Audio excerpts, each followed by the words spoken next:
Today, DYFI youth members held a rally and a deputation to the police headquarters to demand end to the increasing attacks on girl students, youth and women. The procession left the fairgrounds, Chhatra Yuva Bhavan and went around the various streets of the city and ended at the police headquarters. Bureau Report, Tripura News 8।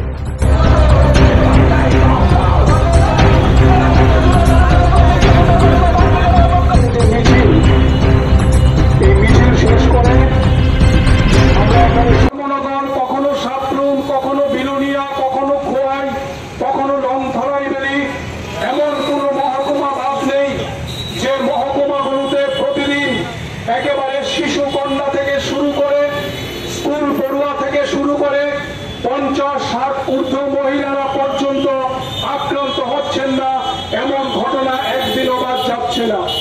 কি চলছে আমাদের রাজ্যে? আমরা দেখছি যে বিজেপির শাসনে শুধুমাত্র আমাদের ত্রিপুরা রাজ্য না, গোটা ভারতবর্ষ জুড়ে মহিলাদের উপর নির্যাতনের ঘটনা বাড়ছে। আমরা শুনেছিলাম ভারতবর্ষের প্রধানমন্ত্রীর কণ্ঠে স্লোগান বেটি বাঁচাও বেটি পড়াও, কিন্তু সেই বেটি বাঁচাও বেটি পড়াও স্লোগানের আড়ালে আজকে মহিলাদের নিরাপত্তা কোন জায়গায় এসে দাঁড়িয়েছে? গত কয়েকদিনের পত্র পত্রিকায় যারা চোখ রাখেন নিশ্চয়ই আপনারা প্রত্যক্ষ করবেন। আমি শুধুমাত্র একটা পরিসংখ্যান আপনাদের সামনে তুলে ধরতে চাই। গত মার্চ মাস থেকে সেপ্টেম্বর মাস, এই 6 মাস সময়ের মধ্যে আমাদের ত্রিপুরা রাজ্যের থানাগুলোতে 1293টি মহিলাদের উপর নির্যাতনের ঘটনা লিপিবদ্ধ হয়েছে। যে ঘটনা লিপিবদ্ধ হয়েছে তার বাইরেও আরো অনেক ঘটনা আছে যারা নানান কারণে লুকোলজ্জার ভয়ে, এমনকি মন্ডল নেতাদের চাপে পড়ে, শাসক দলের দুর্বৃত্তদের চাপে পড়ে সেই কেস পুলিশের কাছে ডায়েরি করতে সাহস পাচ্ছেন না। ফলে এই পরিস্থিতির মধ্যে দাঁড়িয়ে আমরা উদ্বিগ্ন। এটা শুধুমাত্র বামপন্থীদের একার দায়িত্ব না, এই দায়িত্ব রাজ্যের শুভবুদ্ধি সম্পন্ন মানুষ, রাজ্যের সর্বস্তরের মানুষের দাবি হচ্ছে আইন শৃঙ্খলার পরিস্থিতি উন্নত করতে হবে, আইনের শাসন প্রতিষ্ঠিত করতে হবে। রাজ্য জুড়ে যে জঙ্গল রাজ কায়েম হয়েছে তার হাত থেকে রাজ্যের মানুষকে মুক্ত করতে হবে। বন্ধুগণ, আমরা লক্ষ্য করছি একাংশের পুলিশ অফিসারদের সম্পর্কেও পত্র পত্রিকায় নানান ধরনের খবর প্রকাশিত হচ্ছে। পুলিশের সমস্ত অফিসার ভূমিকা গ্রহণ করেন না, আমরা এই দাবি করছি না, কারণ আমরা জানি আমাদের রাজ্যের পুলিশ অফিসারদেরও মেরুদণ্ড আছে। আমাদের রাজ্যের পুলিশ অফিসাররাও সঠিকভাবে তদন্ত করে যারা প্রকৃত দোষী তাদের গ্রেপ্তার করতে পারেন। কিন্তু আমাদের রাজ্য সরকারের ভূমিকার ফলে সমস্ত পুলিশ অফিসাররা একেবারে মেরুদণ্ড সোজা রেখে কাজ করবার জন্য যে হিম্মত দরকার সেই হিম্মত তারা দেখাতে পারছেন না। ফলে আজকে পুলিশ মহানির্দেশকের নিকট যে ডেপুটেশনে আমরা সামিল হব, আমাদের আহ্বান থাকবে রাজ্যের আইন শৃঙ্খলার পরিস্থিতিকে উন্নত করা। রাজ্য জুড়ে যেভাবে মহিলাদের উপর নির্যাতনের ঘটনা, ধর্ষণের ঘটনা বাড়ছে, তার হাত থেকে রাজ্যের মানুষকে রক্ষা করা এই দায়িত্ব রাজ্যের পুলিশ প্রশাসনকে গ্রহণ করতে হবে। এই দাবি নিয়েই ডিওয়াইএফআই আমরা রাস্তায় নেমেছি।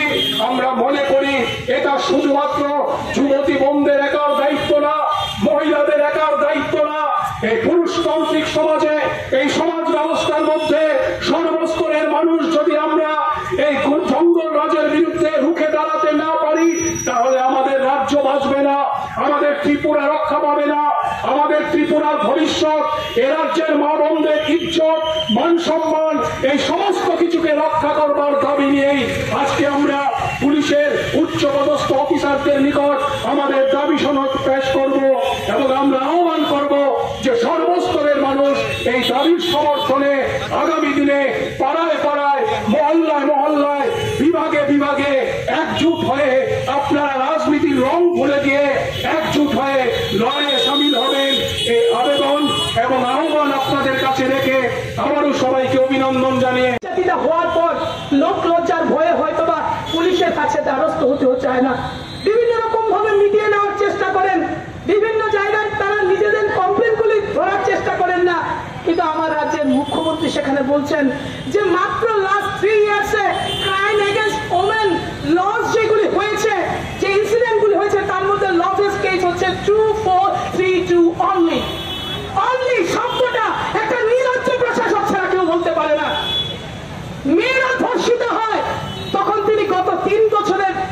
টেনে বলছেন যে 2432 শুধুমাত্র। এই যে অনলি শব্দটা ব্যবহার করেছেন তার মধ্য দিয়ে পরিষ্কার বোঝা যায় যে কত বড় ন্যাক্কারজনক মানসিকতা সম্পন্ন উনি।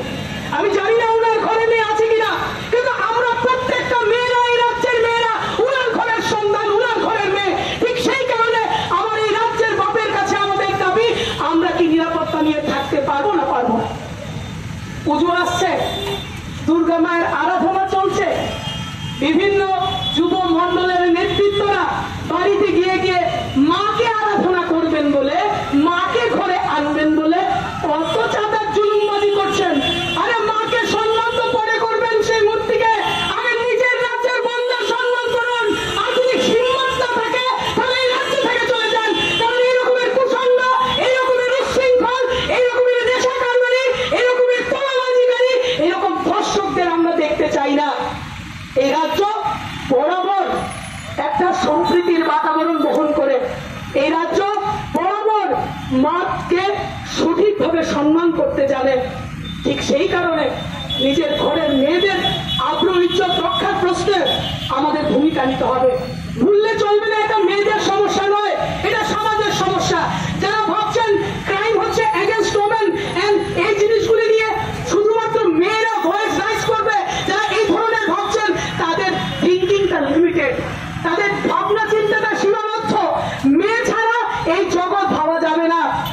আমরা বলি অর্ধেকটা আকাশের দাবি করি, এই অর্ধেকটা আকাশ আমাদের চাই।